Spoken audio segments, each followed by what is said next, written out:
ঋণাত্মক oxide ion দ্বারা কি থাকে, পরিবেষ্টিত থাকে।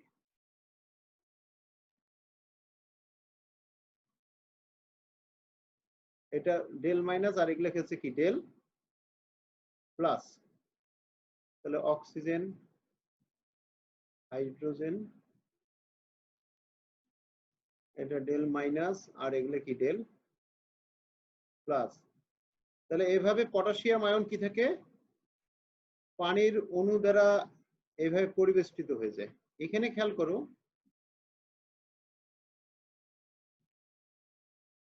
পানিতে দ্রবীভূত হওয়ার কৌশলটা তো 99 পড়ছো না? তাহলে এখানে পটাশিয়াম আয়ন আর পানির অক্সাইড আয়নের মধ্যে একটা কি আকর্ষণ বল সৃষ্টি হয়। আর তাহলে এই আকর্ষণ বল মানে এক প্রকার বন্ধন। তাহলে বন্ধন গঠনের সময় কি হয়, তাপ নির্গত হয়। বন্ধন গঠনের সময় কি হয়, বন্ধন গঠনের সময় কি হয়, তাপ নির্গত হয়। আর এখানে পটাশিয়াম আয়ন আর নাইট্রেট আয়নের মধ্যকার আয়নিক বন্ধন ভেঙে যায় না? জি স্যার। তাহলে আয়নিক বন্ধন ভাঙার সময় তাপ কি হয়, শোষিত হয়। তাহলে এখানে বন্ধন ভাঙতেছে, আয়নিক বন্ধন ভাঙতেছে, তাহলে বন্ধন ভাঙে, আর এখানে বন্ধন গঠিত হয়। তাহলে এরকম নাইট্রেট আয়নের সাথেও কি পানির অণুর বন্ধন গঠিত হয়, নাইট্রেট ঋণাত্মক আয়ন। তাহলে পানির হাইড্রোজেন গুলো দ্বারা কি হবে, এটা পরিবেষ্টিত হবে। তাহলে এরকম করে পরিবেষ্টিত হবে।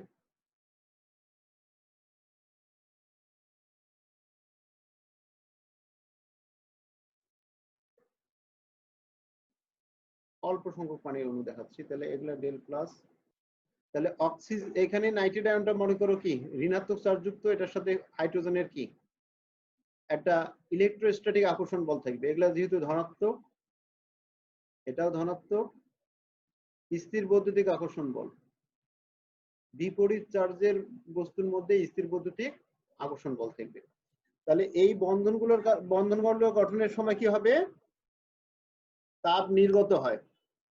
তাহলে নির্গত তাপকে ধরি কি H2, আগে যেহেতু বন্ধন ভাঙে, তাহলে বন্ধন ভাঙার সময় যে শক্তি শোষিত হয় সেটা হচ্ছে H1। ডেল এইচ এর মানটা কি হবে, ডেল এইচ সবসময় কি হয়, ডেল এইচ সমান সমান কি সবসময় H2 থেকে H1 বিয়োগ। এখানে মাথায় রাখবে যে যেহেতু প্রক্রিয়াটি কি তাপহারী, প্রক্রিয়াটি তাপহারী, তাহলে কি পজিটিভ ডেল, তার মানে H2 এর মানটা কি হবে বড়, H1 এর মান কি ছোট। তার মানে পটাশিয়াম আয়ন আর নাইট্রেট আয়নের বন্ধন ভাঙার সময় যে পরিমাণ তাপ কি শোষিত হয়, না যে পরিমাণ তাপ শোষিত হয় তার থেকে কি হয় বন্ধন এই যে গড়ার সময় বেশি পরিমাণ তাপ উৎপন্ন হয় না, তাহলে তো তাপ উৎপাদী হয়ে যাচ্ছে। এটা কি তাপ হারি প্রক্রিয়া। ডেল এইচ এর মান যেহেতু কি ধনাত্মক, তাপ শোষণ করে, তাহলে এটা বেশি, H1 বড়। এটা উল্টাপাল্টা হচ্ছে কেন, H2 মাইনাস H1 ই হবে স্যার। H2 বড় হবে স্যার, হ্যাঁ যদি H2 বড়, এইভাবে হয়। H2 মানে বন্ধন গঠনের সময় শক্তিটা বেশি লাগবে। হ্যাঁ, বন্ধন গঠনের সময় শক্তি বেশি নির্গত হবে, তাহলে তো তাপ উৎপাদী হয়ে যাচ্ছে। স্যার বন্ধন গঠনের সময় বোধহয় শক্তি বেশি স্যার, মানে শোষণ করবে বোধহয়। ওরকম হলে তো স্যার H2 মাইনাস H1 হবে না তাহলে। হ্যাঁ আচ্ছা, আগে আগে কি হয় বন্ধন ভাঙে, তাহলে এটা ধরো H1 আর এটা হচ্ছে H2, তার মানে এখানে কি H2 টা কি হবে কম, H1 বেশি, H2 টা কম আর H1 কি বেশি। ওকে, তাহলে H1 বেশি হলে তো এটা আবার কি হচ্ছে, এটা সূত্র চেঞ্জ করো, সূত্রটা কি হবে H1 minus H2, H1 minus H2। তাহলে কি হচ্ছে এখানে বন্ধন ভাঙতেছে, তাহলে বন্ধন ভাঙার সময় যে ও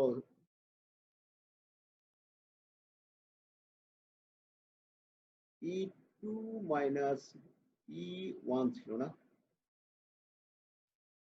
ডেল এইচ সমান সমান কি E2 মাইনাস E1, এটা তো সবসময় এটাই হয়।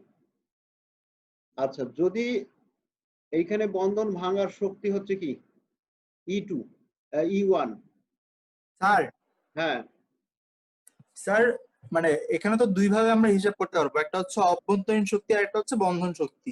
তো অভ্যন্তরীণ শক্তির ক্ষেত্রে স্যার E2 মাইনাস E1 হবে, বাট রাইট বন্ধন রাইট শক্তির রাইট ক্ষেত্রে রাইট, B1 মাইনাস B2। হ্যাঁ এই আর জায়গায় B1 তো হচ্ছে স্যার B1 তো হচ্ছে মানে বিক্রিয়ক গুলোর মোট বন্ধন শক্তি।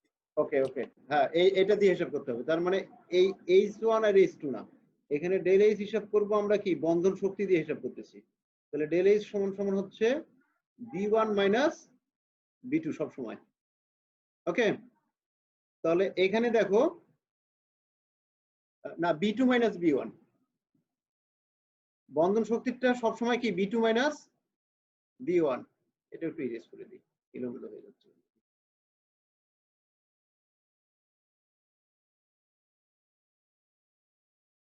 তাহলে ডেল এইচ হিসাব করার সময় আমরা কি ব্যবহার করি?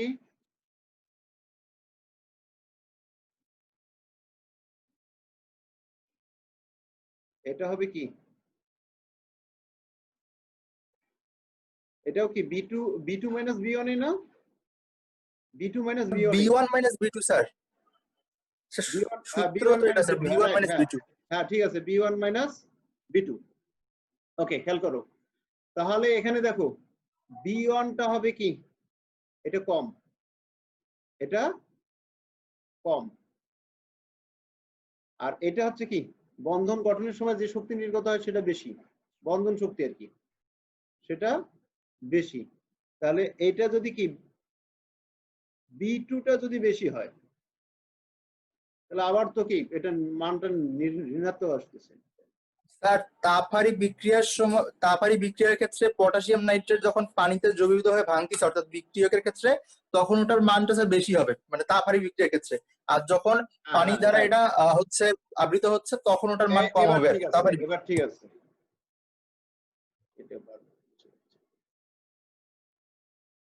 এটা সূত্র ঠিক আছে। সূত্রটা হচ্ছে কি B1 মাইনাস B2, তাহলে এটা বেশি হবে, তার মানে এটা বেশি। ওকে, তাহলে এটা যদি বেশি হয় তাহলে এটা B1 এর মান, বন্ধন ভাঙার শক্তি বেশি, আর B2 টা হচ্ছে কম, তাহলে নির্গত শক্তি এটা কি কম। তাহলে কি দাঁড়াচ্ছে, এখানে মানটা ধনাত্মক হবে। অর্থাৎ জি বন্ধন, স্যার। এই যে পটাশিয়াম নাইট্রেট এখানে আয়নিক বন্ধন, আর এটা হচ্ছে এগুলোকে আংশিক আংশিক কি আয়নিক বন্ধন বা এটাকে হাইড্রোজেন বন্ধন বলা যায় আর কি। হাইড্রোজেন বন্ধন না, এটা হচ্ছে আংশিক পোলার বন্ড, ঠিক আছে। তো এক্ষেত্রে দেখো যেহেতু তাপ শোষিত হচ্ছে, তাপ কি হবে শোষিত হবে, যে পটাশিয়াম নাইট্রেট যখন পানিতে দ্রবীভূত হয়, দ্রবীভূত হয়ে পটাশিয়াম আয়ন আর নাইট্রেট আয়ন উৎপন্ন হবে, তাহলে প্রক্রিয়াটাই হবে কি তাপহারী, পরিবেশ থেকে তাপ বেশি করে শোষণ করে নেয়। ওকে, যেহেতু তাপহারী তাহলে এখানে কি হচ্ছে, এটা আবার কি অদ্রবণীয় পটাশিয়াম নাইট্রেট আর দ্রবণের যে আয়নগুলো থাকে তাদের মধ্যে একটা সাম্য অবস্থা থাকে। এখন খেয়াল করো, সব সময় মাথায় রাখবে এই বামের প্রক্রিয়াটা তাপহারী, এটা কি তাপহারী, কিন্তু ডানের প্রক্রিয়াটা কি হবে, এদিক থেকে এদিকে যেটা হবে এটা কিন্তু বিপরীত প্রক্রিয়াটা তাপ উৎপাদী, সবসময় মাথায় রাখবে। তাপ উৎপাদী। হ্যাঁ,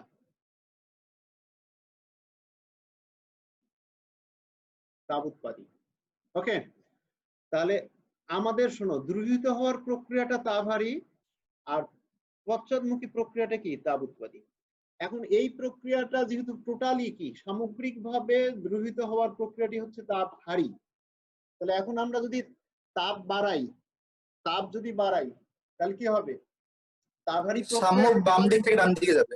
কেন বাম দিক থেকে ডান দিকে যাবে, কারণ তাপ শোষণের স্যার ফলে আমরা কারণ এখানে হচ্ছে স্যার বলবো হ্যাঁ বলো। স্যার কারণ এখানে হচ্ছে মানে মানে বামের যে অংশটা আছে এটা হচ্ছে তাপহারী বিক্রিয়া, আর ডান পাশের যে অংশটা সেটা হচ্ছে তাপ উৎপাদী বিক্রিয়া। বাম ডানের অংশ তো না, বাম স্যার মানে পটাশিয়াম সম্মুখমুখী নাইট্রেট, প্রক্রিয়াটা, সম্মুখমুখী প্রক্রিয়াটা পটাশিয়াম নাইট্রেটের সাথে যেহেতু এখানে ডেলএইচ এর মানটা যুক্ত হবে সেহেতু সম্মুখমুখী যে বিক্রিয়াটা সেটা হচ্ছে তাপ হারি। হ্যাঁ, তার মানে তাপ যতই দিব তাহলে পটাশিয়াম নাইট্রেটের পক্ষে তাপ শোষণ করাটা কি সহজ হবে, তাপ শোষণ করা কি হবে সহজ হবে, তাপ শোষণ করে কি ওগুলো বেশি দ্রবীভূত হবে। আর যদি আমরা তাপ উৎপাদী প্রক্রিয়া যেহেতু তাপ ছেড়ে দেয়, আর তাপ বাড়ালে তো তার পক্ষে এদের পক্ষে তাপ ছেড়ে দেওয়া সম্ভব হবে না, তার মানে পশ্চাৎমুখী বিক্রিয়াটা কি হ্রাস পাবে। তাহলে এই জন্য তাপহারী প্রক্রিয়ার ক্ষেত্রে তাপমাত্রা যত বাড়াবো সম্মুখী প্রক্রিয়াটা বাড়ে, অর্থাৎ পটাশিয়াম নাইট্রেট তত বেশি কি দ্রবীভূত হবে। বোঝা গেছে কি? কিন্তু জি স্যার। ক্যালসিয়াম হাইড্রোক্সাইড, ক্যালসিয়াম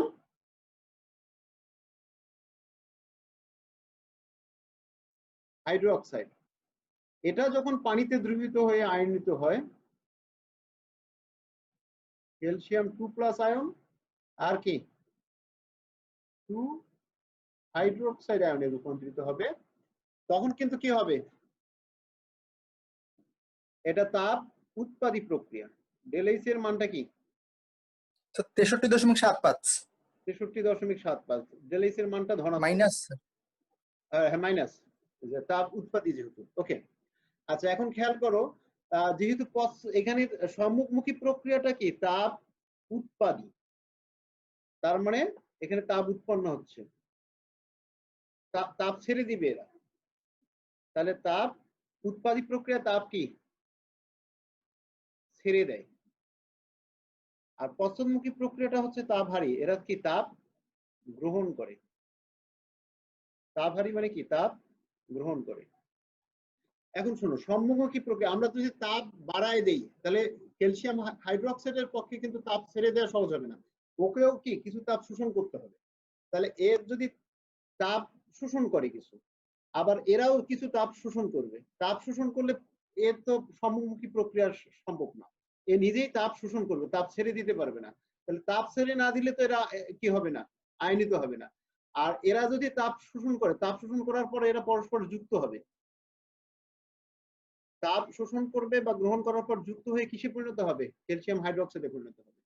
এই জন্য তাপ উৎপাদী প্রক্রিয়ায় তাপ বাড়ালে পচনমুখী প্রক্রিয়া অগ্রসর হয়। এখানে পচনমুখী প্রক্রিয়াটা হচ্ছে ক্যালসিয়াম আয়ন আর হাইড্রোক্সাইড আয়ন যুক্ত হয়ে ক্যালসিয়াম হাইড্রোক্সাইডে পরিণত হয়, তার মানে ক্যালসিয়াম হাইড্রোক্সাইডের দ্রাব্যতা হ্রাস পাবে। বুঝা গেছে কি? হ্যাঁ জি স্যার বুঝছি। ওকে,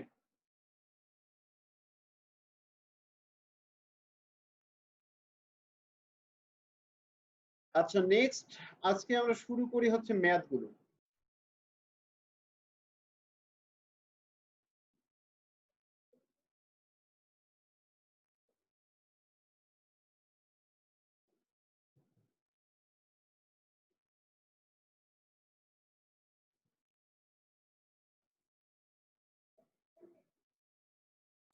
স্যার চাপের প্রভাব, তারপর হচ্ছে দ্রাবক এবং দ্রবের।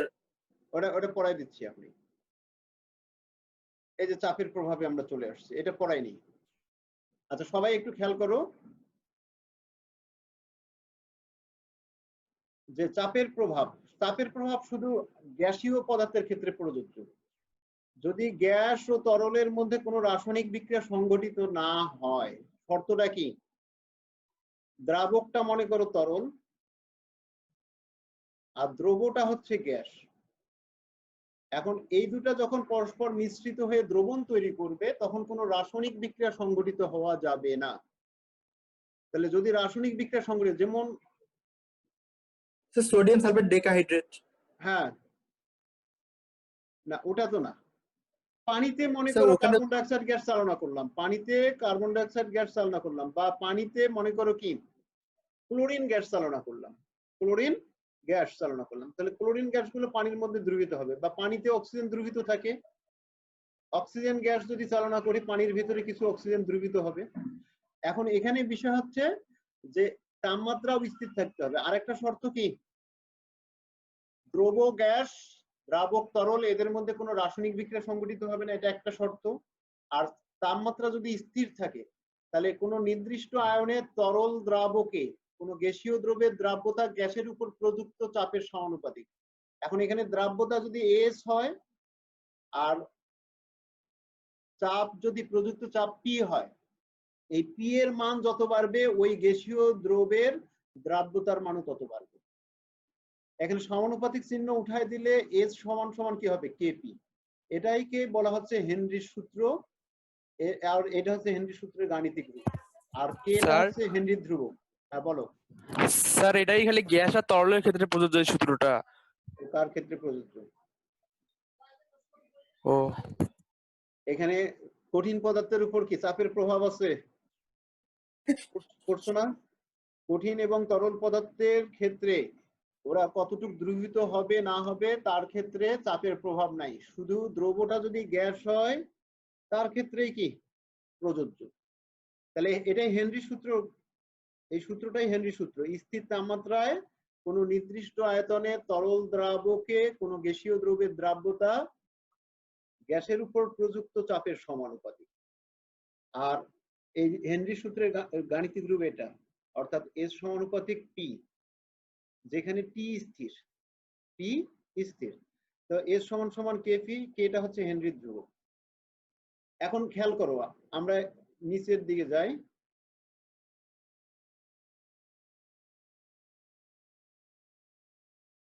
এখানে খেয়াল করো, এটা হচ্ছে তরল দ্রাবক, লিকুইড দ্রাবক, আর এইগুলো হচ্ছে গ্যাসীয় অণু, এটা হচ্ছে গ্যাস। তাহলে এর উপর যে চাপ আছে এই চাপটাকে বাড়ানো হলো, বাড়ালে দেখা যাচ্ছে গ্যাসের অণু বেশি করে কি এখানে দ্রবীভূত হয়ে গেছে। তাহলে চাপ বাড়ালে গ্যাসের অণুগুলো দ্রাবকের মধ্যে কি হয়ে গেছে, দ্রবীভূত হয়ে গেছে। আবার চাপটা যদি হ্রাস করা যায় এই গ্যাসের অণুগুলো কি বের হয়ে যাবে। বিপরীত বিষয়টা, চাপ হ্রাস করলে গ্যাসের অণুগুলো দ্রাব্যতা, গ্যাসের দ্রাব্যতা হ্রাস পায়, আর চাপ বাড়ালে দ্রাব্যতা বাড়ে। চাপ যদি আরো বাড়ানো যায় আরো কিছু গ্যাসীয় অণু কি দ্রবীভূত হবে। বিষয়টা কি বুঝছো? স্যার আরেকবার। খেয়াল করো, এখানে মনে করো এটা হচ্ছে তরল দ্রাবক আর এটা হচ্ছে গ্যাসীয় দ্রবক। তাহলে লাল অংশগুলো গ্যাসের অণু, আর এগুলো হচ্ছে তরল দ্রাবকের অণু। সাধারণ অবস্থায় এরা কি দ্রবীভূত হচ্ছে না, চাপ বাড়ালে দেখা যাচ্ছে দ্রবীভূত হলো, চাপ বাড়ালে দ্রবীভূত হলো। চাপ যদি হ্রাস করা হয় তাহলে এরা কি কি হবে। কোকের বোতল আছে না, কোকের বোতলে কার্বন ডাই অক্সাইড গ্যাস দ্রবীভূত থাকে, উচ্চ চাপে কার্বন ডাই অক্সাইড গ্যাস কোকের মধ্যে কি থাকে, দ্রবীভূত থাকে। এখন আমরা যখন কোকের বোতলের ঢাকনাটা খুলে দিই তখন কি হয়ে যায়, বুদবুদ আকারে কার্বন ডাই অক্সাইড গ্যাস বের হয়ে যায় না? জি স্যার, উপচে পড়ে আর কি। কেন বের হয়ে যায়? ঢাকনা খোলালে ভিতরে চাপের কারণে। চাপটা স্যার হ্রাস হচ্ছে পায়। ওখানে, জি জি স্যার, চাপ হ্রাস পাওয়ার কারণেই গ্যাসগুলো বের হয়ে যায়। তাহলে এইভাবে যদি উচ্চ চাপে আমরা কোনো তরলের মধ্যে কোনো দ্রব্য, গ্যাসীয় দ্রব্য দ্রবীভূত করি, তাহলে চাপ যত বেশি হবে, আরো চাপ বাড়ালে আরো গ্যাসের অণু এখানে দ্রবীভূত হবে। তাহলে এটা তাপমাত্রা কি থাকতে হবে, স্থির থাকতে হবে। আর এই গ্যাসের অণু আর দ্রবের অণু, দ্রাবকের অণুর মধ্যে কি হবে না, বিক্রিয়া ঘটা যাবে না, তাহলে হেনরি সূত্র প্রযোজ্য। স্যার, আচ্ছা, বলো। স্যার যদি আমরা চাপ প্রয়োগ করে বন্ধ করি তাহলে কি স্যার পানি আর গ্যাস আলাদা হয়ে যাবে না, সম্পূর্ণভাবে? আলাদা হবে না। চাপ যদি স্থির রাখি তাহলে যে পরিমাণ দ্রবীভূত ছিল ওই পরিমাণেই দ্রবীভূত থাকবে। আর যদি হ্রাস করে দেই? আর হ্রাস করে দিলে গ্যাসের অণু তখন বের হয়ে যাবে। ঠিক আছে? মানে মানে স্যার সবগুলা গ্যাসের অণু বের হয়ে যাবে? সবগুলাই বের হয়ে যাবে না। এখন চাপ কি পরিমাণ কমাচ্ছ, চাপের উপর নির্ভর করবে। সে তার উপর নির্ভর করবে। সবাই খেয়াল করো, এখানে আরো কিছু পিকচার আছে দেখো, তাহলে বুঝতে সুবিধা হবে। এখানে দেখো, এই যে সাধারণ চাপে যে কিছু গ্যাসের অণু, এগুলো হচ্ছে গ্যাসের অণু, এগুলো সবগুলোই গ্যাসের অণু। এখানে দ্রাবকের অণু দেখানো হচ্ছে না, তাহলে এগুলো গ্যাসের অণু। ওকে, তো এখানে খেয়াল করো, এখানে একটা সাধারণ চাপ স্থির আছে, মনে করো চাপও স্থির আছে, তাপমাত্রাও স্থির, স্থির চাপ ও তাপমাত্রা কি আছে। এখানে খেয়াল করো একটা সাম্যাবস্থা আছে, ভৌত সাম্যাবস্থা, যে এখানে দেখা যাচ্ছে কিছু গ্যাসের অণু বের হয়ে যাচ্ছে, এই যে লাল চিহ্ন দ্বারা দেখানো হচ্ছে গ্যাসের অণু কি বের হয়ে যাচ্ছে। তাহলে লাল চিহ্ন কয়টা আছে? 1 2 3 4। তার মানে গ্যাসের নির্গমন হার বের হয়ে যাওয়াটাকে আমরা বলি কি নির্গমন হার। আর এই কালো গুলো দ্বারা কি দেখানো হচ্ছে? দ্রবীভূত হচ্ছে। তাহলে কালো কয়টা আছে? 4টা আছে। তার মানে যে পরিমাণ গ্যাসীয় অণু দ্রবীভূত হচ্ছে ঠিক সেই পরিমাণ গ্যাসীয় অণু বের হয়ে যাচ্ছে। ফলে এখানে একটা কি গতিশীল সাম্যাবস্থা তৈরি হয়েছে। এখানে আসলে চাপ স্থির রাখলে কোনো গ্যাসের অণু দ্রবীভূত হবে না বা কোনো গ্যাসের অণু বের হয়ে যাবে না, এরকম না। এদের মধ্যে একটা কি থাকে? সাম্যাবস্থা থাকে, ভৌত সাম্যাবস্থা। এটাকে বলা হয় ভৌত সাম্যাবস্থা, যেহেতু কোনো রাসায়নিক বিক্রিয়া ঘটে না। এখন চাপ বাড়ানো হলো, চাপ বাড়ানো হয়েছে। তাহলে এখানে দেখো এই যে পিস্টন যত উপরে ছিল আর এখানে কি পিস্টনটাকে নিচে নামায় দেওয়া হয়েছে। তার মানে কি চাপ বাড়ছে। এটা একটা সিলিন্ডার। চাপ বাড়ালে এখন খেয়াল করো কালো সাইনটা কি বেশি হয়ে গেছে, কালো তীরগুলো বেশি না? তার মানে এখানে দ্রবীভূত হওয়ার হার বেশি আর নির্গমন হার কি কম। নির্গমন হারের তুলনায় দ্রবীভূত হওয়ার হার বেশি। তাহলে চাপ বাড়ালে বেশি ও গ্যাসের অণু দ্রবীভূত হবে, ফলে তার গ্যাসের দ্রাব্যতা এস বাড়বে। তাহলে এস সমানুপাতিক কি দাঁড়ালো? পি। চাপটা যদি আরো বাড়াই আরো গ্যাসের অণু দ্রবীভূত হবে। আর চাপটাকে যদি কমায় নিই, কমায় নিলে কি হবে? গ্যাসের অণু দ্রবণ থেকে বের হয়ে উপরে উঠে আসবে। এখানে দেখো চাপটাকে স্থির রাখার পর আবার একটা নতুন সাম্যাবস্থা তৈরি হচ্ছে। তাহলে আবার দেখা যাচ্ছে 4টা গ্যাসের অণু কি হচ্ছে? দ্রবীভূত হচ্ছে আর 4টা গ্যাসের অণু বের হয়ে যাচ্ছে। তার মানে এখানে দ্রবীভূত হওয়ার হার আর নির্গমন হার সমান। তার মানে আবার একটা কি সাম্যাবস্থা তৈরি হচ্ছে। স্যার সিটা একবার বলেন, ডাইনামিক ইকুইলিব্রিয়াম ওটা একবার বলেন। তার মানে শোনো, ওই যে তোমাদের লাসাতিলের নীতির এখানে প্রয়োগ হচ্ছে যে সাম্যাবস্থা স্থির আছে, এখানে একটা সাম্যাবস্থা আছে। সাম্যাবস্থার কোনো একটা নিয়ামক চাপ বৃদ্ধি করা হলো। চাপ বৃদ্ধির পর দেখা যাচ্ছে কি চাপ বৃদ্ধির পর দ্রবীভূত হলো বেশি। তাহলে এখন কিন্তু আর সাম্যাবস্থা নাই। এখন কি নির্গমন হার তুলনায় দ্রবীভূত হওয়ার হার কি বেশি। এখন কিছু সময় পর দেখা যাবে যে আবার একটা নতুন সাম্যাবস্থা তৈরি হবে। অর্থাৎ স্থির অবস্থায় আবার কিছু অণু কি হবে? নির্গমিত হবে আর কিছু অণু দ্রবীভূত হবে। তাহলে চাপ যদি আবার স্থির রাখি, তাপমাত্রা স্থির রাখি, আবার একটা নতুন সাম্যাবস্থায় উপনীত হবে। তাহলে সাম্যাবস্থার এমন ভাবে পরিবর্তন হবে যেন নিয়ামক পরিবর্তনের ফলাফল প্রশমিত হয়। এরপর দেখা গেছে আবার একটা নতুন সাম্যাবস্থায় আসার পর ওই যে চাপ বৃদ্ধি করা হয়েছিল, ওই চাপ বৃদ্ধির কারণে এখানে কি হয়েছে? এখানে কিছু গ্যাসীয় অণু বেশি করে দ্রবীভূত হয়ে ওই চাপ বৃদ্ধির ফলাফল প্রশমিত করছে। এটা কি বুঝছো? স্যার এটা আরেকবার একটু যদি। আরেকবার। তার মানে স্যার আরেকবার স্যার। 19 তোমাদের হচ্ছে লাসাতিলের নীতি ভালো বোঝো নেই। আচ্ছা স্যার শোনো, বুঝছি বাট এখানে শোনো, এখানে মনে করো চাপ আছে 1 অ্যাটমসফিয়ার, 1 অ্যাটমসফিয়ার। আচ্ছা, এখানে চাপটা বৃদ্ধি করে করা হলো 2 অ্যাটমসফিয়ার, তাপমাত্রা স্থির আছে ধরো। তাহলে এই যে অতিরিক্ত চাপ বৃদ্ধির কারণে কি ঘটবে? স্যার স্যার বেশি করে মানে দ্রাব্যতা বাড়বে, এস বাড়বে। স্যার গ্যাসীয় অণু বেশি দ্রবীভূত হবে। বেশি দ্রবীভূত হবে। এখন কতক্ষণ দ্রবীভূত হতে থাকবে? স্যার যতক্ষণ পর্যন্ত না একটা সাম্যাবস্থা যাচ্ছে। তাহলে এই সাম্যাবস্থায় আসার পর এখানকার চাপ কত হবে? কতক্ষণ দ্রবীভূত স্যার হবে? এই চাপটা আবার ক্রমান্বয়ে হ্রাস পাবে। যতই দ্রবীভূত হবে এই চাপটা আস্তে আস্তে আবার হ্রাস পেতে পেতে যখন 1 অ্যাটমসফিয়ারে আসবে তখন দেখা যাবে যে এই যে দ্রবীভূত হওয়ার হার আর নির্গমন হার আবার সমান হয়ে গেছে। তার মানে পুনরায় সাম্যাবস্থায় চলে যাবে। নতুন একটা সাম্যাবস্থা। তাহলে এই যে অতিরিক্ত চাপ বৃদ্ধির ফলাফল কি হলো? গ্যাসের অণু দ্রবীভূত হওয়ার পর প্রশমিত হয়ে গেছে। তার মানে আবার পূর্বের অবস্থায় ফিরে আসছে। জি স্যার বুঝছি। হ্যাঁ হ্যাঁ স্যার বুঝছি। জি স্যার বুঝলাম, এখন বুঝছি। আচ্ছা, এখানে খেয়াল করো, ওই যে যেটা বলছিলাম যে এই যে চাপ বৃদ্ধি করা হচ্ছে, চাপ বৃদ্ধি করা হচ্ছে আর এই দিক দিয়ে দ্রাব্যতা এস। তাহলে কঠিন এবং তরল দ্রবের ক্ষেত্রে, কঠিন এবং তরল দ্রবের ক্ষেত্রে দ্রাব্যতার চাপ বৃদ্ধি করলেও দ্রাব্যতার মানের কোনো পরিবর্তন হয় না, দ্রাব্যতার মান কি আছে, স্থির আছে। এটা কি বুঝছো? তার মানে কঠিন দ্রব এবং তরল দ্রবের দ্রাব্যতার উপর চাপের কোনো প্রভাব নেই। চাপ বাড়ালেও কঠিন পদার্থের এবং তরল পদার্থের দ্রাব্যতার কোনো পরিবর্তন হয় না। কিন্তু খেয়াল করো, গ্যাসীয় পদার্থের ক্ষেত্রে চাপ বাড়তেছে, দ্রাব্যতার মান এই যে ক্রমান্বয়ে কি বাড়তেছে, রেখাটা কি ঊর্ধ্বমুখী। তাহলে চাপ বাড়ালে গ্যাসীয় পদার্থের দ্রাব্যতা কি বৃদ্ধি পায়। লেখ চিত্রটা বুঝছো তো?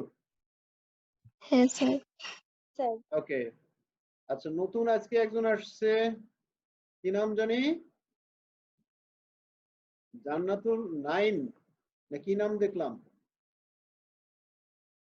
আচ্ছা যাই হোক, নামগুলো জি স্যার। আচ্ছা, আমরা হচ্ছে এটা দেখি সলিবিলিটি। এখন সকল গ্যাসের ক্ষেত্রে চাপ বাড়ালে একই হারে দ্রাব্যতা বাড়ে না। খেয়াল করো, আমরা চাপ বাড়াচ্ছি, তাহলে হিলিয়ামের দ্রাব্যতা বৃদ্ধি পাচ্ছে। তাহলে হিলিয়ামের দ্রাব্যতা যে হারে বাড়ে, ওই একই হারে চাপ বাড়ালে নাইট্রোজেনের দ্রাব্যতা সেই হারে বাড়ে না, তার থেকে বেশি বাড়ে। রেখাটা উপরের দিকে, তাহলে এই রেখা দ্বারা বোঝায় চাপ বাড়ালে গ্যাসের দ্রাব্যতা বাড়ে, সকল গ্যাসের দ্রাব্যতা সমান হারে বাড়ে না। হিলিয়ামের দ্রাব্যতা ধীরে ধীরে বাড়ে। তাহলে চাপের সাথে হিলিয়ামের দ্রাব্যতা বাড়ার হারের তুলনায় নাইট্রোজেনের দ্রাব্যতা বাড়ার হার কি বেশি। কার্বন মনোঅক্সাইডের দ্রাব্যতা আরো বেশি বাড়ে, অক্সিজেনের দ্রাব্যতা আরো বেশি বাড়ে। অর্থাৎ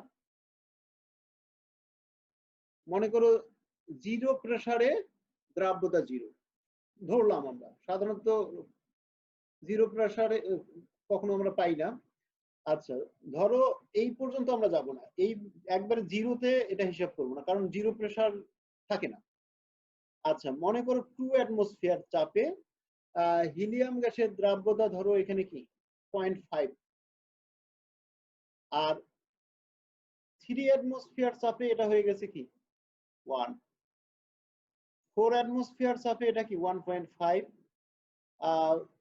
5 অ্যাটমসফিয়ার চাপে এটা হচ্ছে কি 1. মনে করো 8, আর 6 অ্যাটমসফিয়ার চাপে হচ্ছে আচ্ছা 2. মনে করো 1, এরকম বৃদ্ধি পাচ্ছে। কিন্তু এই নাইট্রোজেন গ্যাসের ক্ষেত্রে দেখা যায় চাপ বাড়ালে তার তুলনায় বেশি দ্রাব্যতা বাড়ে। আমার মনে হয় বিষয়টা বুঝছো। Yes sir. স্যার স্যার প্রতিটার ক্ষেত্রে ভিন্ন ভিন্ন হয় কেন স্যার, মানে কিসের উপর নির্ভর করে বৃদ্ধি হারটা? হ্যাঁ অবশ্যই, তাহলে গ্যাসের অণুর আকারের উপর, ভরের উপর, তারপর তার পোলারিটির উপর এই বিষয়গুলো নির্ভর করে। তাহলে একসাথে কয়টা হিসাব করব? সবগুলো হিসাব করতে পারি আমরা, নিয়ামক যে বিষয়গুলো আছে। হিলিয়ামের আকার ছোট, হিলিয়ামের আকার ছোট, ওই যে সমজীবন তোমরা কি ভ্যান রাউজ আকর্ষণ বলের কথা পড়ছো? Yes sir. জি স্যার। তাহলে ভ্যান ডার ওয়ালস আকর্ষণ বল হচ্ছে কি এখানে কার্যকর থাকবে, ভ্যান ডার ওয়ালস আকর্ষণ বল। তাহলে স্যার সমযোজী বন্ধনগুলোর ক্ষেত্রে কম হবে, তাই তো? হ্যাঁ, না এই যে হিলিয়াম রাসায়নিকভাবে নিষ্ক্রিয়, আকারও ছোট, এটার সাথে দেখা যাবে যে পানির অণু, ধরো পানিতে দ্রবীভূত হচ্ছে, তাহলে পানির অণুর ভ্যান ডার ওয়ালস আকর্ষণ বল অনেক কম। তাহলে এখানে চাপ বাড়ালেও আকর্ষণটা তেমন বাড়ে না, যার কারণে গ্যাসীয় অণু এই যে হিলিয়াম পরমাণুগুলো আকারও কম, তাহলে পানির অণুর সাথে ভ্যান ডার ওয়ালস আকর্ষণ বলও কম, এজন্য এটা কম দ্রবীভূত হয়। কিন্তু নাইট্রোজেনের আকার কি তার তুলনায় একটু কি বড়, এটা অণু, আকার বড়, আর এটাও যদিও অপোলার, পানিটা পোলার, পোলার আর অপোলার সহজে দ্রবীভূত হয় না। তাহলে চাপ যত বাড়াবো এদের মধ্যকার ভ্যান ডার ওয়ালস আকর্ষণ বলটা তত বাড়বে, কাছাকাছি আসবে। চাপ বৃদ্ধির ফলে অণুগুলো বেশি কাছাকাছি আসবে, বেশি দ্রবীভূত হবে। আর কার্বন মনোঅক্সাইডে কার্বন আর অক্সিজেন, এটা হচ্ছে কি একটা প্রতিসম অণু। নাইট্রোজেন আর নাইট্রোজেনের মধ্যে এখানে কি আছে, ত্রিবন্ধন আছে, আর এইখানে এইটা নাইট্রোজেন, এটাও নাইট্রোজেন, এটা প্রতিসম অণু। প্রতিসম অণুর পোলারিটি আরো কম, পোলারিটি নেই বললেই চলে, জিরো, পোলারিটি ধরো জিরো। আর কার্বন মনোক্সাইডের ক্ষেত্রে এখানে কিছুটা পোলারিটি থাকবে, ডাইপোল মোমেন্ট যেটা, এই ডাইপোল মোমেন্টের কিছু মান থাকবে, কিন্তু এটার ক্ষেত্রে ডাইপোল মোমেন্ট মিউ এর মান এগুলো তোমরা পড়বা পরবর্তী চ্যাপ্টারে, এটা জিরো। কিন্তু কার্বন মনোক্সাইডের সামান্য ডাইপোল মোমেন্টের মান থাকবে, তার মানে এটার একবারে কি অপোলার না, এটার কিছুটা মান থাকবে, সামান্য হলেও কি এক্স ওয়াই জেড সামান্য মান থাকবে। তো যার কারণে কার্বন মনোক্সাইডের সাথে পানির অণুর আকর্ষণটা কি বাড়বে, আর এটার আকারটাও কি তুলনামূলকভাবে একটু কি প্রায় সমান বলা যায়, একটু বড়, আকারটা একটু বড়। আর অক্সিজেনের সাথে পানির অণুর হচ্ছে কি ভ্যান ডার ওয়ালস আকর্ষণ বলটা বাড়ে, তাহলে যার কারণে অক্সিজেন বেশি দ্রবীভূত হবে, এই হচ্ছে কিছু ঘটনা।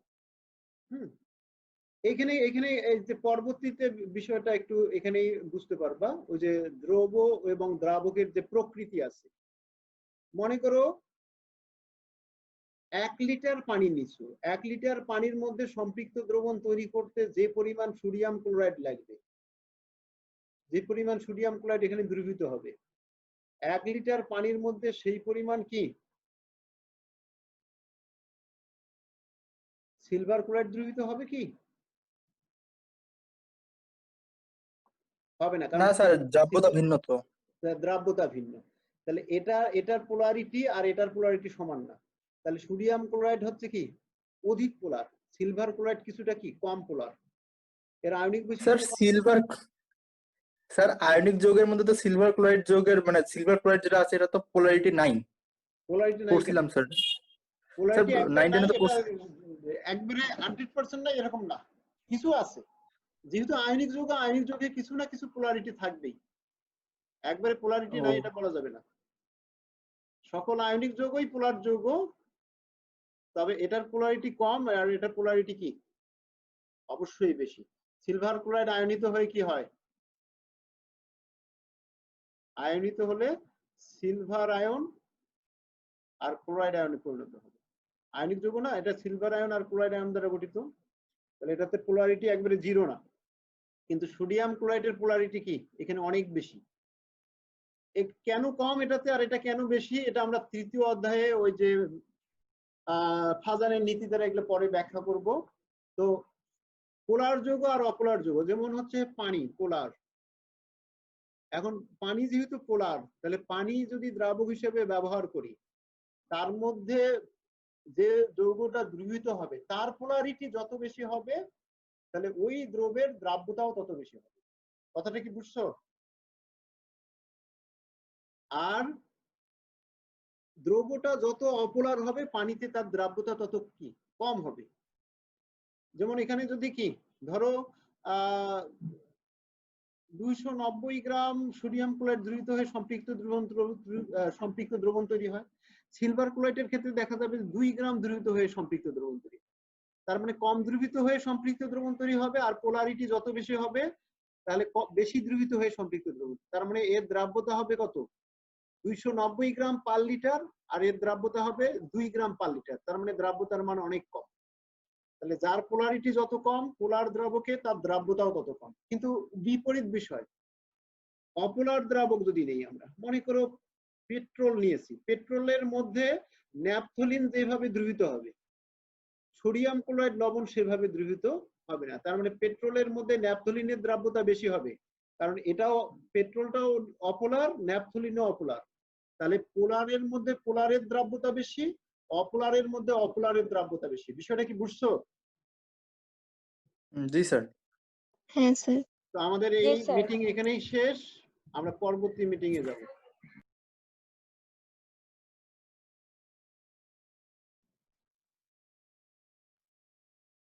আচ্ছা সবাই দেখো, এই ম্যাথটা পড়ে দেখো, পরে বোঝার চেষ্টা করো।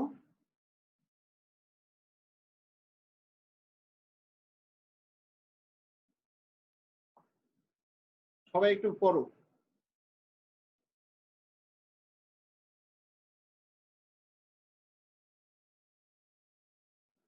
নির্দিষ্ট তাপমাত্রায় 6.5 গ্রাম লবণ পানিতে 24 গ্রাম সম্পৃক্ত দ্রবণ তৈরি করে। তাহলে এখানে লবণ হচ্ছে দ্রব, পানি হচ্ছে দ্রাবক, আর দ্রবীভূত হয়ে সম্পৃক্ত দ্রবণ তৈরি করতেছে।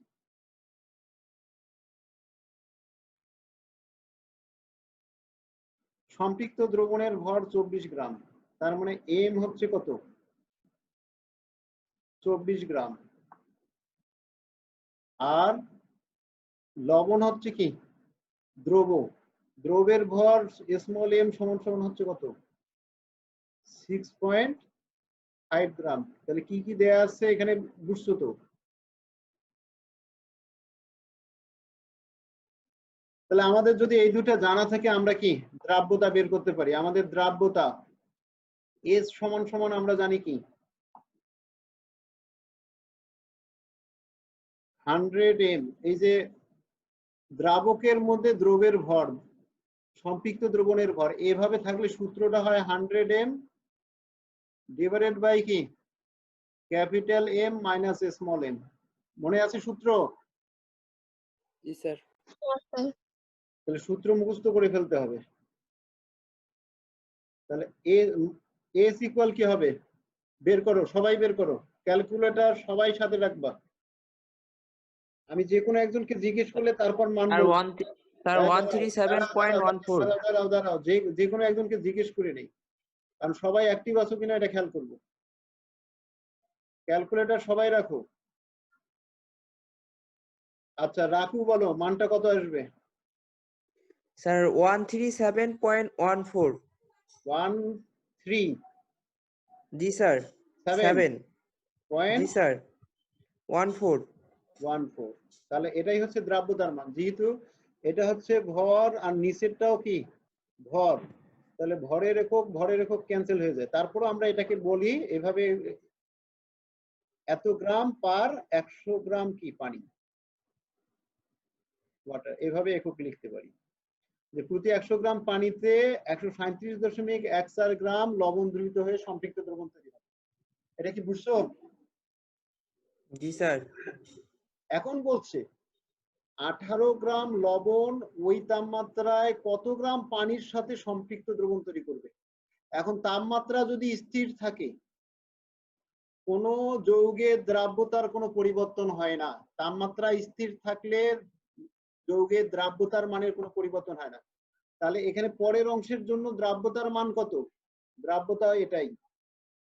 আর পরের অংশে কি বলছে যে এস ইকুয়াল আমরা জানি কি 100 M divided by M minus M. আচ্ছা এম মাইনাস এমটাকে কি বলা যায়? দ্রাবকের ভর। দ্রাবকের ভর। তাহলে এখানে কি বলছে? কত গ্রাম পানির সাথে সম্পৃক্ত দ্রবণ তৈরি। তার মানে পানির ভরটা বের করতে বলছে, তার মানে দ্রাবকের ভরটাই বের করতে বলছে, এম মাইনাস এম বের করতে বলছে। তাহলে আবার আমরা লিখতে পারি আবার, তাহলে আমরা M minus M capital M minus কি স্মল এম এই মানটা বের করব, বা ইকুয়াল কি লেখা যায়? তাহলে 100 এম ডিভাইডেড বাই কি এস। এম এর মান বসাও আর এস এর মান বসাও, মান বসায়ে ক্যালকুলেশন করে মান বলবা, মুশফিক মানটা বলবা।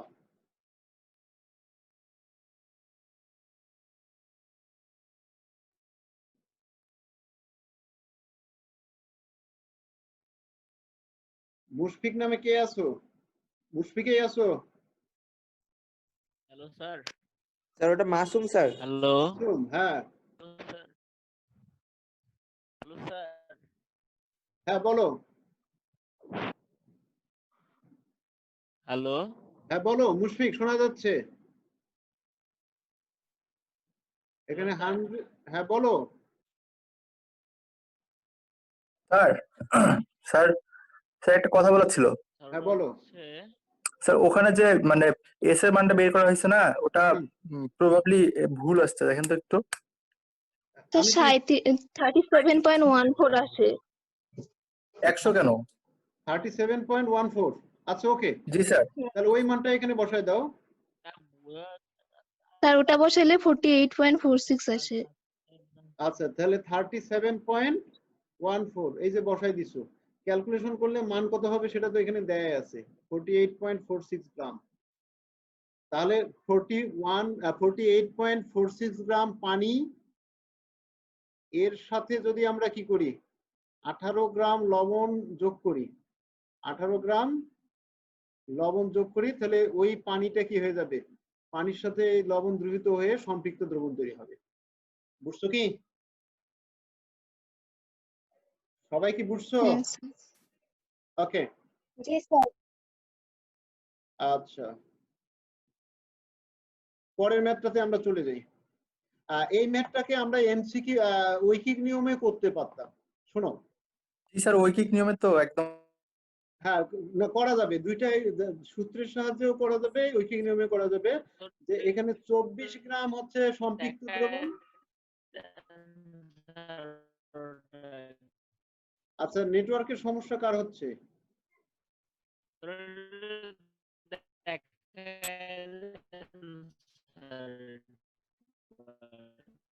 আচ্ছা, ওই যে মনে করো জুবাইয়ের নেটওয়ার্ক অনেক ভালো পাচ্ছে, নেটওয়ার্ক কম পাচ্ছে কার? স্যার মাসুমের সমস্যা, স্যার মাসুম। স্যার মাসুমের স্যার ও কি গিটার গ্রামে নাকি? টেবিল বাজছে কিছু একটা। গিটার বাজাচ্ছে। নেটওয়ার্কটা তুমি হচ্ছে অন্য রুমে গিয়ে দেখো, যে রুমে আছো ওইখানে হয়তো বা নেটওয়ার্ক কম পাচ্ছে। আচ্ছা খেয়াল করো, এখানে যদি 24 গ্রাম পানি সম্পৃক্ত দ্রবণ হয় 6.5 গ্রাম লবণ থেকে, তাহলে এখানে হচ্ছে কি দ্রাবকের ভর কত? দ্রাবকের ভর হবে 24 বিয়োগ 6.5, মান কত আসে? 18, 17.5 গ্রাম দ্রাবকের ভর। তাহলে এই আমাদের সূত্র হচ্ছে 100 গ্রাম দ্রাবকের মধ্যে কত গ্রাম দ্রব দ্রবীভূত হয়ে সম্পৃক্ত দ্রবণ তৈরি করে। 100 গ্রাম দ্রাবকের মধ্যে যত গ্রাম দ্রব দ্রবীভূত হয়ে সম্পৃক্ত দ্রবণ তৈরি করে সেই দ্রবের ভরটাই হচ্ছে দ্রাব্যতা। তাহলে এখানে যদি 17.5 গ্রাম দ্রাবক 6.5 গ্রাম লবণ দ্বারা কি হয় সম্পৃক্ত হয়, তাহলে 17.5 গ্রাম দ্রাবক সম্পৃক্ত হয়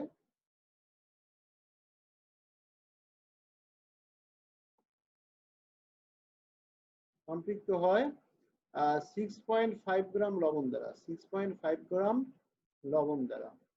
আচ্ছা লিখলাম না, তাহলে 100-র জন্য বের করব 100 গ্রাম দ্রাবক সম্পৃক্ত হয় কত গ্রাম দ্রব দ্বারা, তাহলে 6.5 গুণন কি 100 ডিভাইডেড বাই কি 17.5, এটাই আসবে ওই 37.14। এটা আসলো। এটা কি বুঝছো সবাই ঐকিক নিয়ম? জি স্যার। জি স্যার। হ্যাঁ, 18 গ্রাম লবণ ওই তাপমাত্রায় কত গ্রাম পানির সাথে সম্পৃক্ত দ্রবণ তৈরি করবে। এখন এটা বিপরীত বিষয়টা যদি লিখি আমরা, যে 37.14 গ্রাম লবণ সম্পৃক্ত করে 100 গ্রাম দ্রাবক, উল্টা করে লিখবো 37.14 গ্রাম লবণ সম্পৃক্ত করে 100 গ্রাম পানি, 100 গ্রাম দ্রাবক। তাহলে এখন বলছে 18 গ্রাম লবণ ওই তাপমাত্রায় কত গ্রাম পানির সাথে সম্পৃক্ত দ্রবণ তৈরি করবে। তাহলে এখানে যদি 18 গ্রামের জন্য আমরা হিসাব করি, একের জন্য হিসাব করলে কি হয়, তাহলে 100 ভাগ কত 37.14, আর উপরে কি চলে যায় 18, তাহলে এটা হিসাব করলে দাঁড়ায় কত 48.46। গ্রাম। এটা কি বুঝছো তোমরা? জি হ্যাঁ স্যার, স্যার। বুঝছি। জি স্যার। ঐকিক নিয়মটা করালাম এই জন্য তোমাদের বেসটা স্ট্রং হবে। আচ্ছা, এখন পরের ম্যাথটাতে যাই আমরা। আচ্ছা, পরের ম্যাথের আগে আরো কিছু সহজ ম্যাথ করি।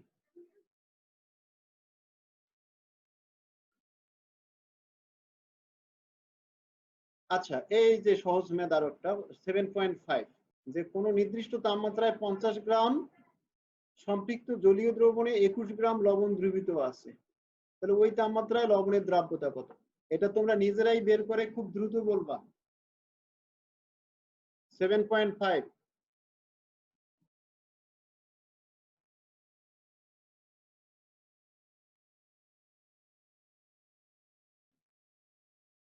স্যার 72.41। তাহলে 72.41।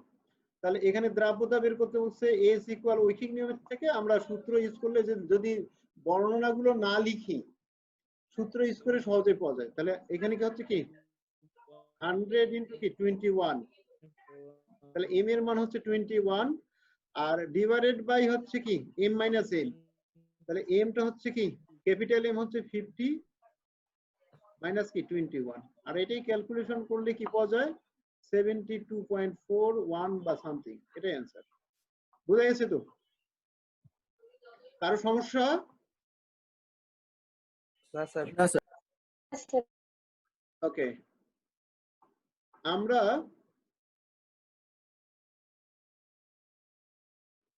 এই 7.6টা করি। এখানে বলছে 60 ডিগ্রি সেন্টিগ্রেড তাপমাত্রায়, তাপমাত্রাটা হচ্ছে এখানে নির্দিষ্ট বিষয়, তাপমাত্রাটা স্থির থাকবে এই জন্য তাপমাত্রা উল্লেখ করা হয়, অথবা 60 ডিগ্রি সেন্টিগ্রেড না বলে বলতে পারে নির্দিষ্ট তাপমাত্রায়। আচ্ছা, কোন লবণের পানিতে দ্রাব্যতা হচ্ছে 90, পানিতে দ্রাব্যতা 90 মানে কি 100 গ্রাম পানিতে 90 গ্রাম লবণ দ্রবীভূত হয়ে সম্পৃক্ত দ্রবণ তৈরি হয়। আর 60 ডিগ্রি সেন্টিগ্রেড তাপমাত্রায় 70 গ্রাম অসম্পৃক্ত দ্রবণে 30 গ্রাম লবণ দ্রবীভূত আছে। তাহলে 60 ডিগ্রি সেন্টিগ্রেড তাপমাত্রায় ওই দ্রবণটি সম্পৃক্ত করতে কত গ্রাম লবণ প্রয়োজন? আচ্ছা, সবাই বুঝো।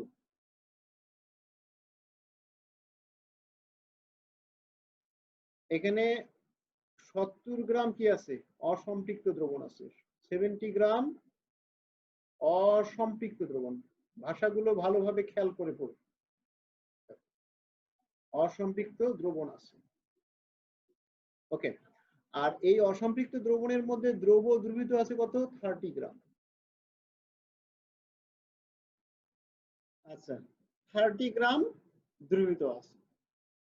তাহলে 60 ডিগ্রি সেন্টিগ্রেড তাপমাত্রার পরিবেশের তাপমাত্রা ধরো বা 60 ডিগ্রি সেন্টিগ্রেড তাপমাত্রায় দ্রবণটা আছে। এখন বলছে এই দ্রবণকে সম্পৃক্ত করতে এখানে আরো কত গ্রাম লবণ প্রয়োজন। তাহলে আবার দেয়া আছে 60 ডিগ্রি সেন্টিগ্রেড তাপমাত্রায় দ্রাব্যতা হচ্ছে কত?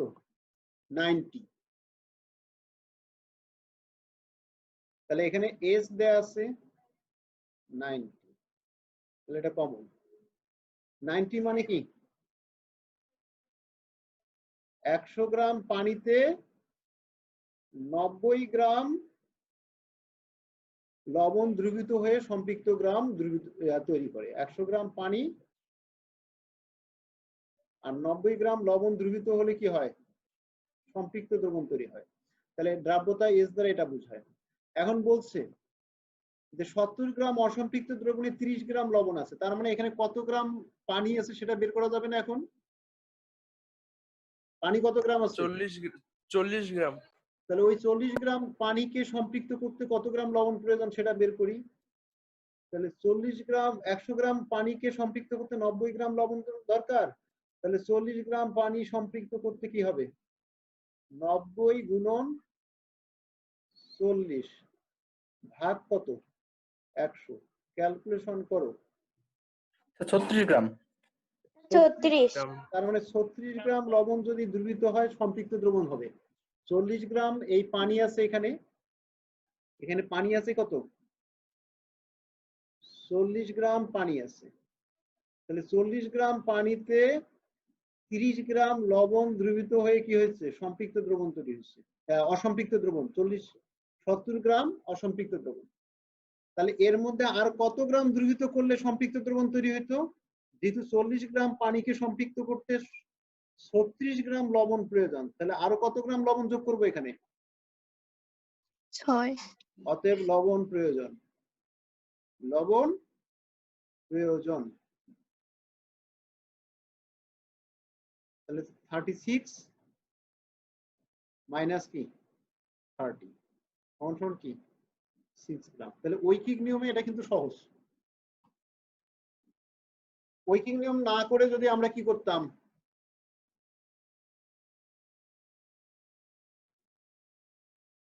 সূত্রের সাহায্যে করতাম, তাহলে সূত্রের সাহায্যে এভাবে করতে পারতাম, S equal 100 m divided by কি m মাইনাস m, এটা আমাদের জানা আছে। এখন S জানা আছে, আর এটার থেকে এটা বিয়োগ করলে কি পাওয়া যায়? এই যে m মাইনাস m 40 পাওয়া যায়। S হচ্ছে এখানে 90, এটা হচ্ছে 100 ইন্টু m, কত গ্রাম লবণ দ্রবীভূত হয়ে ওখানে সম্পৃক্ত দ্রবণ তৈরি হয়, বা সম্পৃক্ত দ্রবণে কত গ্রাম লবণ দ্রবীভূত থাকে সেটা বের করব। তাহলে এখানে দ্রাবক হচ্ছে 40, অতএব m দাঁড়াবে কত 36। এখন যদি m বের করো স্মল m, তাহলে কাজটা সহজ হবে দ্রাবকের সাহায্যে। তাহলে এটা আর একটা বিকল্প পদ্ধতি। এটা কি বুঝছো তোমরা সবাই? বিকল্প পদ্ধতি। জি স্যার। স্যার আরেকভাবে কাজটা করা যাবে, এই ম্যাথটা করা যাবে। খেয়াল করো, S ইকুয়াল হচ্ছে 100 m ডিভাইডেড বাই কি m মাইনাস m, এটা হচ্ছে জটিল পদ্ধতি। আর আমাদের এখানে দ্রবণ ছিল কত, ধরো 70 গ্রাম, তাহলে 70 গ্রাম অসম্পৃক্ত দ্রবণ আর 30 গ্রাম ছিল দ্রবণ, তাহলে 30 গ্রাম লবণ আর 70 গ্রাম কি দ্রবণ। আচ্ছা ধরি এখানে আমরা x গ্রাম লবণ কি যোগ করে সম্পৃক্ত দ্রবণ হলো, তাহলে x গ্রাম লবণ দ্রবীভূত করলে দ্রবণটি কি হয়, দ্রবণটি সম্পৃক্ত হয়। তাহলে x গ্রাম লবণ দ্রবীভূত করার পর সম্পৃক্ত দ্রবণের ভর কত হবে? m সমান সমান হবে কত, আছে 70 গ্রাম দ্রবণ, আরো x গ্রাম দ্রব যোগ করছি, তাহলে দ্রবণের ভর কত হয়ে গেছে 70 প্লাস x গ্রাম। তাহলে এই ক্যাপিটাল এমটা হচ্ছে সবসময় সম্পৃক্ত দ্রবণের ভর। এই অসম্পৃক্ত দ্রবণকে ক্যাপিটাল এম দেওয়া যাবে না, কারণ ক্যাপিটাল এমটা হচ্ছে আমাদের সবসময় সম্পৃক্ত দ্রবণের ভর। তাহলে এখানে সম্পৃক্ত দ্রবণের ভর 70 প্লাস এক্স, আর স্মল এমটা হচ্ছে সম্পৃক্ত দ্রবণে দ্রবীভূত দ্রবের ভর। তাহলে ছিল 30 গ্রাম লবণ, আরো যোগ করছি x গ্রাম, তাহলে দ্রবীভূত দ্রবের ভর হচ্ছে 30 প্লাস এক্স। তার মানে কি এত গ্রাম লবণ দ্রবীভূত হয়ে সম্পৃক্ত। তাহলে মানে এর এস এর মান দেয়া আছে 790, এটা হচ্ছে 100, এটা এম এর মানটা হচ্ছে 30 প্লাস এক্স, আর capital M minus small m বিয়োগ করলে ওই কি হবে, এটা থেকে এটা বিয়োগ করলে ওই 40 হবে। তার মানে দ্রাবকের ভর তো আর চেঞ্জ হয় নাই, দ্রব পরিবর্তন হয়েছে, দ্রাবক তো অপরিবর্তিত আছে, দ্রাবক কি হবে 40 হবে। তাহলে এখান থেকে আমরা কি বের করব, এই শূন্য এই শূন্য এই শূন্য এই শূন্য, এগুলা কি কাটা যাচ্ছে, একদম মান বের হবে এটাতে। হ্যাঁ। তাহলে এক্স এর মান কত আসবে, এক্স সমান সমান এখানে কি 4 লং 36, 6 আর এখানে এই পাশে 30টা এই পাশে গেলে কি 30 বিয়োগ, তাহলে সমান সমান কি 6।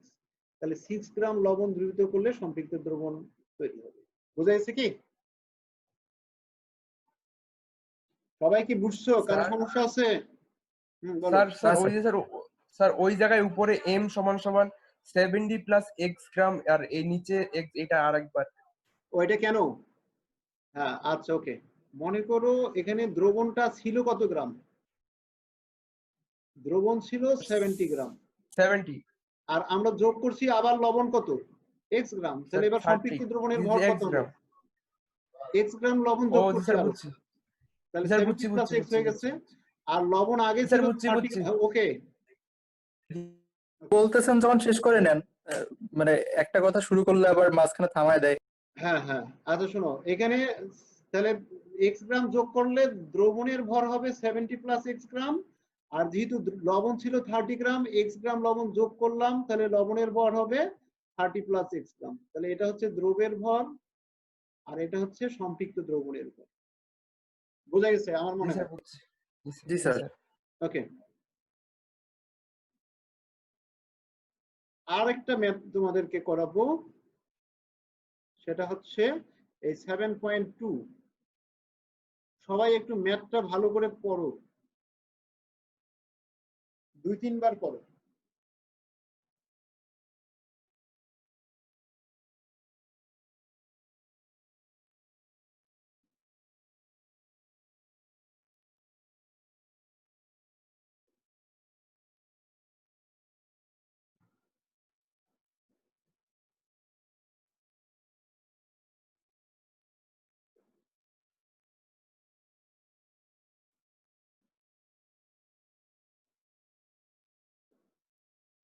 আচ্ছা, ম্যাথটার ক্ষেত্রে তোমাদেরকে একটু কারেকশন দেই।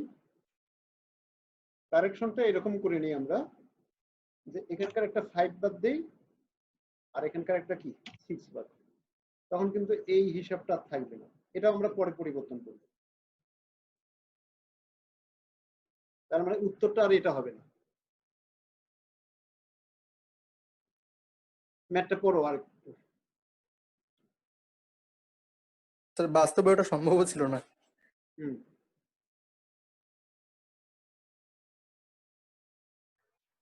স্যার এই জায়গায় ক্লাসিত মানে কি দ্রবীভূত হওয়ার কথা বলছে নাকি? না, ক্লাসিত হওয়া মানে অধক্ষেপ পড়বে, ক্লাস তৈরি হবে। ও জি স্যার।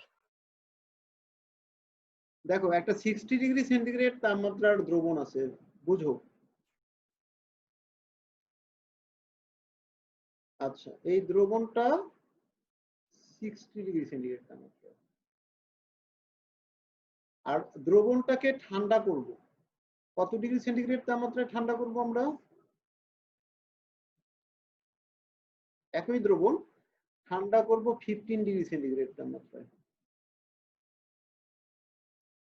15 ডিগ্রি সেন্টিগ্রেড তাপমাত্রায় যদি আমরা ঠান্ডা করি, তাহলে আমরা জানি তাপমাত্রা যদি বাড়ানো হয় দ্রাব্যতা বাড়ে, তাপমাত্রা কমালে দ্রাব্যতা হ্রাস পায়। এটা মনে করো একটা তাপহারী প্রক্রিয়া। যে লবণটা আছে সেটা কি, লবণ পানিতে দ্রবীভূত হওয়ার সময় তাপ শোষিত হয়। তাহলে এই লবণের ক্ষেত্রে তাপমাত্রা যত কমানো যাবে, লবণের দ্রাব্যতা তত কমে যাবে। ওকে, তাহলে এখানে দ্রাব্যতা হচ্ছে এই দ্রবণের ক্ষেত্রে হচ্ছে 52। তাহলে এস ইকুয়াল এখানে 52, আর 15 ডিগ্রি সেন্টিগ্রেড তাপমাত্রায় ওই লবণের দ্রাব্যতাটা হবে 19। ওকে, 19। আচ্ছা, এখন খেয়াল করো, এখানে দেয়া আছে 60 ডিগ্রি সেন্টিগ্রেড তাপমাত্রায় 75 গ্রাম সম্পৃক্ত দ্রবণ। তাহলে এখানে দ্রবণ হচ্ছে কত? 75 গ্রাম সম্পৃক্ত দ্রবণ। 15 ডিগ্রি সেন্টিগ্রেড তাপমাত্রায় ঠান্ডা করলে কত গ্রাম লবণ? তাহলে এখানে যখন ঠান্ডা করা হবে, শীতল করা হবে যখন, তখন কিন্তু সকল লবণ ওখানে দ্রবীভূত থাকবে না। কারণ তাপমাত্রা বেশি থাকার কারণে দ্রাবকের আন্তঃআণবিক ফাঁকগুলো বেশি ছিল, যার কারণে দ্রবের অণু দ্রাবকের আন্তঃআণবিক ফাঁকের মধ্যে বেশি দ্রবীভূত ছিল। ঠান্ডা করার পর দ্রাবকের আন্তঃআণবিক ফাঁক যখন সংকুচিত হতে থাকবে, দ্রবের অণুগুলো বের হয়ে যাবে দ্রাবকের আন্তঃআণবিক ফাঁক থেকে।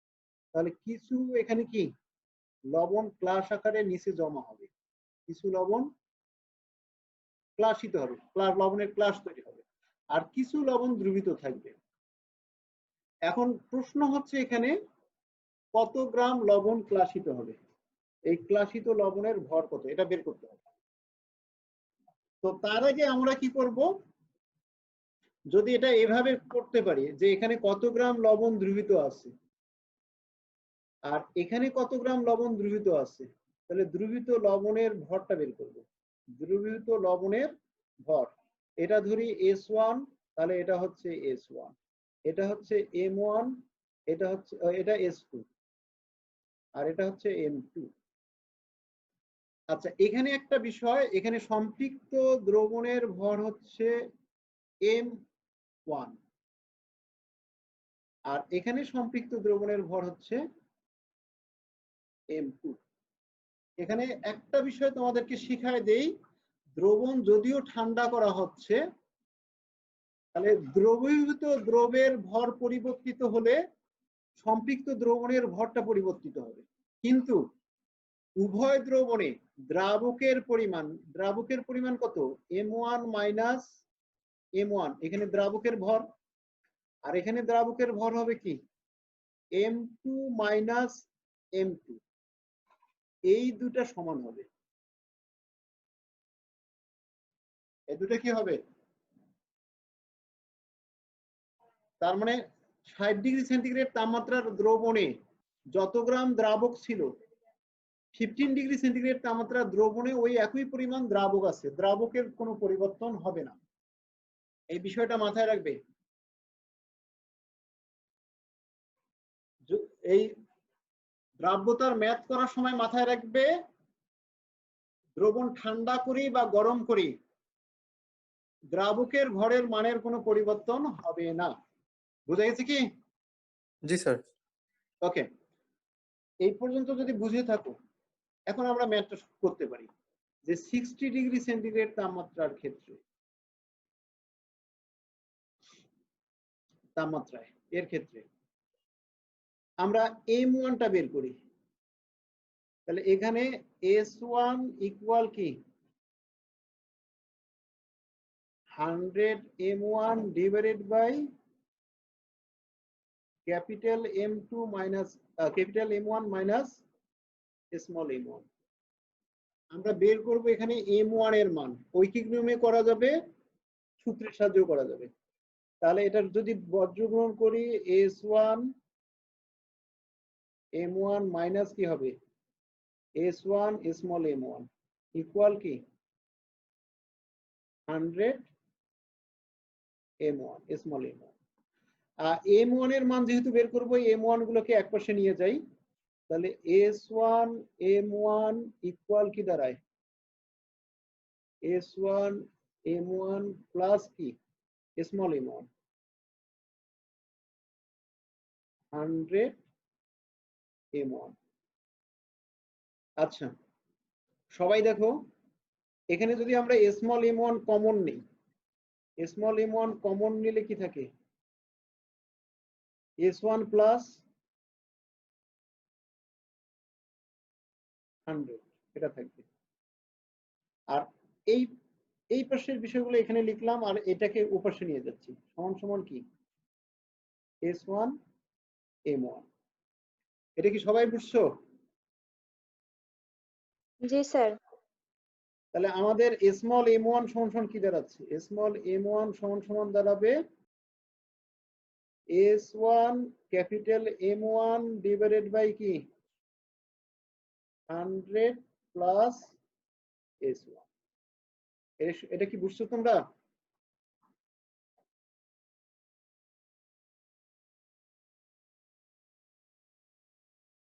তাহলে মানগুলো জি, স্যার। বসাই দাও। S1 হচ্ছে কি 52 ইনটু কি M1 হচ্ছে 75 ডিভাইডেড বাই 100 প্লাস S1 মানে কি, এটা S1 হচ্ছে 52, 100 এর সাথে যোগ করলে 152। এটা ক্যালকুলেশন করে মান বলো স্যার 25.65 কত। 25.65 25.65 65 গ্রাম। ওকে, তার মানে এই 75 গ্রাম সম্পৃক্ত দ্রবণে এখানে কি আছে 60 25.65 গ্রাম দ্রবীভূত আছে, 25.65 গ্রাম লবণ দ্রবীভূত আছে। এটা বুঝছো সবাই? এই হ্যাঁ জি স্যার। আচ্ছা, এখন আমরা এটাকে একটু ইরেজ করে দিই। তো আমরা একটু মাথায় রাখি যে এখানে ইরেজ করার দরকার নাই, এখানে জাস্ট এটাকে ইরেজ করি, S1 গুলোকে S2 করে দেব। আচ্ছা, ইরেজ করি, লিখবো আপনার।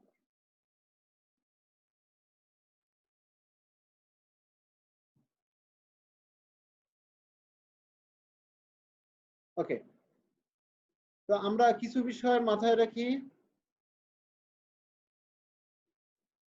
এবার 15 ডিগ্রি সেন্টিগ্রেড তাপমাত্রার ক্ষেত্রে আমরা বের করব ওখানে কত গ্রাম লবণ দ্রবীভূত আছে। তার মানে এখানে M2 এর মানটা বের করব। তাহলে এটাও বের করব, এটাও বের করব, M1 আর M2 এর মান বের করব। তারপরে M1 M2 এর পার্থক্যই হচ্ছে এখানে ক্লাসিত লবণের ভর। তাহলে এখানে S2 সমান সমান কি? 100 M2 divided by small m2 minus কি capital M2 minus small m2। Okay, এখানে একটা বিষয় 75 থেকে যদি আমরা কি এই স্মল m1 অর্থাৎ লবণের ভরটা বিয়োগ করি তাহলে কি দ্রাবকের ভর বের হবে না? হ্যাঁ তাহলে স্যার। দ্রাবকের ভরটা কত হবে? 75 থেকে এটা বিয়োগ করে মানটা বলো। অর্থাৎ 49.35 আসবে গ্রাম দ্রাবক। তার মানে M2 মাইনাস M2 অর্থাৎ এটাই হচ্ছে দ্রাবকের ভর। দেখি বুঝছো সবাই? যেহেতু M1 মাইনাস M1 আর M2 মাইনাস M2 সমান, তাহলে এখানে দ্রাবকের ভর হচ্ছে এই 49.35 গ্রাম। আমরা এখন দেখা গেল এখানে দ্রাবকের ভর পাইছি আর দ্রাব্যতার মান পাইছি। এটার মান হচ্ছে কত? 19। এটা বর্জ্য গুণন করলে এটা গুণন কি হয়? এটা হচ্ছে 49.35 ইকুয়াল কি 100 M2। তাহলে M2 ইকুয়াল কি দাঁড়াচ্ছে? এ পাশে 100টা এ পাশে গেলে কি ভাগ হয়ে যাবে, তাহলে এ পাশে 100 নাই মনে করো। ক্যালকুলেশন করো। 9.37 স্যার।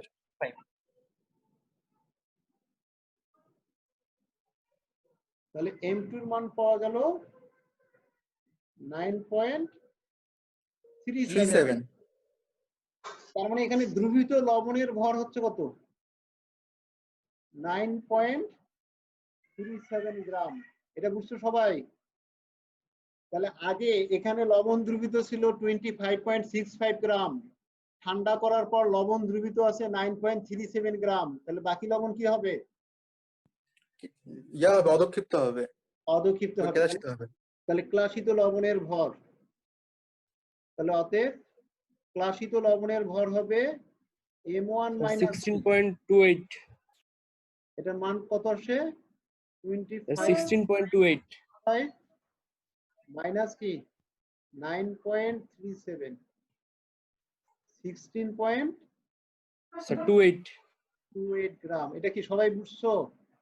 তার মানে এই ক্লাসিত লবণের ভর হচ্ছে 16.28 গ্রাম।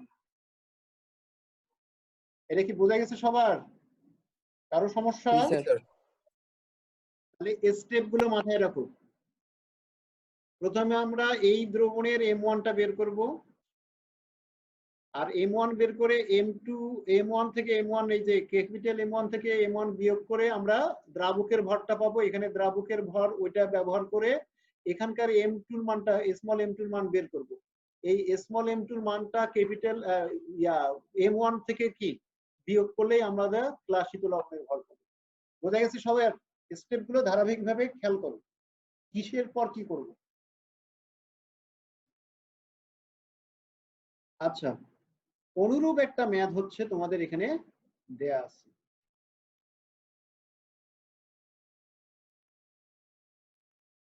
এই যে 100 ডিগ্রি সেন্টিগ্রেড তাপমাত্রা আর 15 ডিগ্রি সেন্টিগ্রেড তাপমাত্রায় কোন লবণের পানিতে দ্রাব্যতা হচ্ছে 250 এবং 20।